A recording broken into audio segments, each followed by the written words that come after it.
Bunsong anak nila Jinky at Manny Pacquiao na si Israel, bongga ang naging 10th birthday party.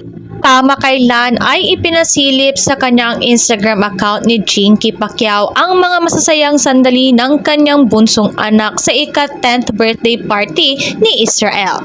Kasama sa kanyang post ang ilang larawan mula sa pagdiriwang.